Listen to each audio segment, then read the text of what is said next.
अब देखते हैं इंटीग्रेशन बाय पार्ट्स क्या होता है।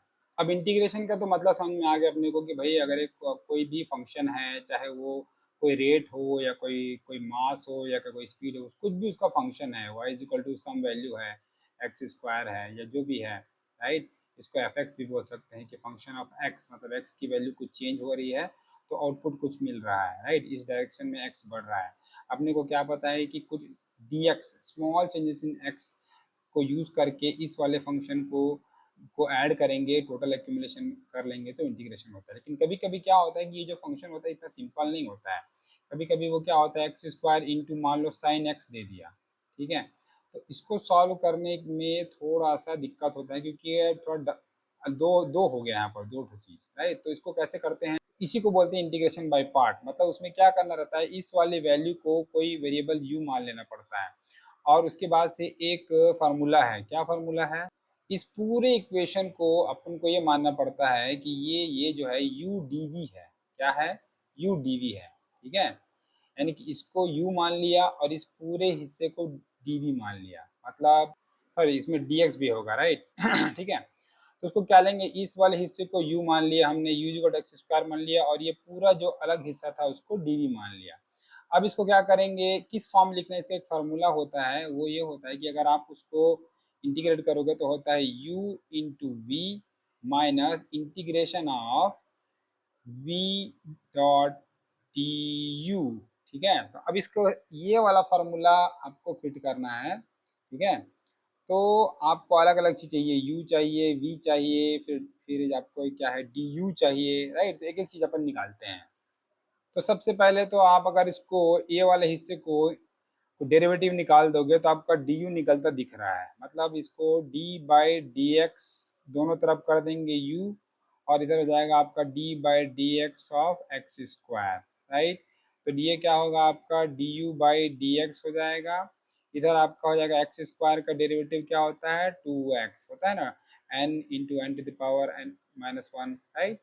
अब इसको आपको du को इधर ले जाओगे तो ये क्या हो जाएगा, du बराबर आपका हो जाएगा 2x dx, राइट। तो आपको क्या मिल गया, आपको एक और चीज मिल गया, राइट। आपका du भी मिल गया यहाँ में से, राइट। आपका du मिल गया और आपका u तो पहले से मिला है। आपको क्या चाहिए, आपका v चाहिए। v के लिए आपको ये वाला यूज करो।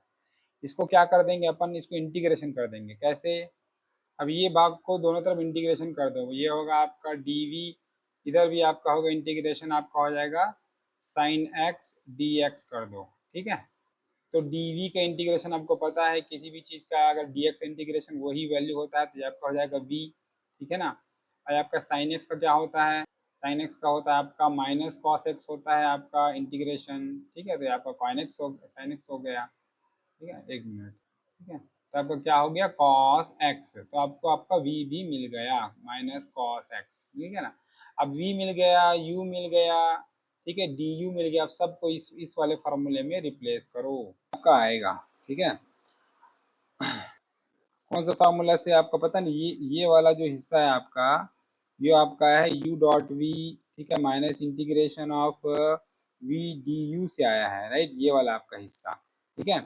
जब इस वाले हिस्से को आप देखोगे तो आपको चलेगा अरे ये तो फिर से मल्टीपल हो गया है, राइट। दो दो 2x वाला हो गया। तो इसको फिर से अगर आप सॉल्व करोगे तो इसको आपका फार्मूला आपको पता होना चाहिए कि इसका एक शॉर्टकट है, होता है लियाटे। लियाटे मतलब क्या होता है, अगर आपका दो मल्टीपल में रहेगा तो आप देखोगे कि कहीं वो लॉगरिथमिक तो नहीं है।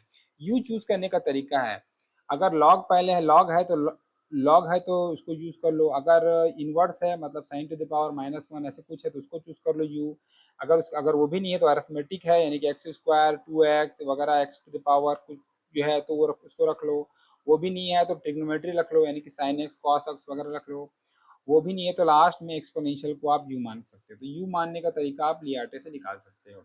अब हाँ, यहाँ पर मैंने क्या किया है, फिर से टू को बाहर निकाल लिया और एक्स को जो है रख लिया, हमने मान लिया है यू मान लिया है यहाँ पर ये एक्स को। जब हमने एक्स को यू माना, उसको इंटीग्रेशन किया इधर से तो डी यू हो गया, इधर को सॉरी डेरिवेटिव निकाला तो डी यू हो गया, तो डी बाई डी एक्स हो गया। और एक्स का तो वन ही हो जाता है तो इसको इधर करके लाया तो डी यू डी एक्स हो गया। उसके बाद से हमको पता है सेकेंड वाले पार्ट को डीवी चूज करना है तो डीवी चूज किए थे कॉस एक्स को, माइनस तो बाहर निकाल दिया था, ये प्लस हो गया था। ये -2 को मैं बाहर निकाले तो यहाँ पे +2 हो गया। उसके बाद से इसको हम फिर से इंटीग्रेशन किए, तो dv का इंटीग्रेशन v होता है, जैसे कि पता है आपको dx का 1 होता है, dx x dx का आपको वही वैल्यू आ जाएगा, x आ जाएगा। और इसी तरीके से cos x sin x आएगा, तो आपको v भी मिल गया, ठीक है। और इस सब को हम लोग यहाँ पर पुट बैक किए, कहाँ पर, ठीक है। फिर से तो ये वाला पूरा जो हिस्सा था वो फिर से इस वाले फार्मूले में डालेंगे। तो ये सब वैल्यू को हम लोग इस फार्मूले में फिर से डालें। वो डालने के बाद अपने को यहाँ पर x sin x minus integration sin x आया। तो लास्ट इंटीग्रेशन अब sin x करेंगे, आपका cos x आ जाएगा। और cos x आने के बाद ये आ गया, ये आ गया, और ये वहाँ यहाँ पर आपका ये पूरा हिस्सा को लाके आप यहाँ डाल दोगे, तो आपका फाइनल इक्वेशन इस तरीके से बन जाएगा। उसको सॉल्व करना तो आंसर मिल जाएगा।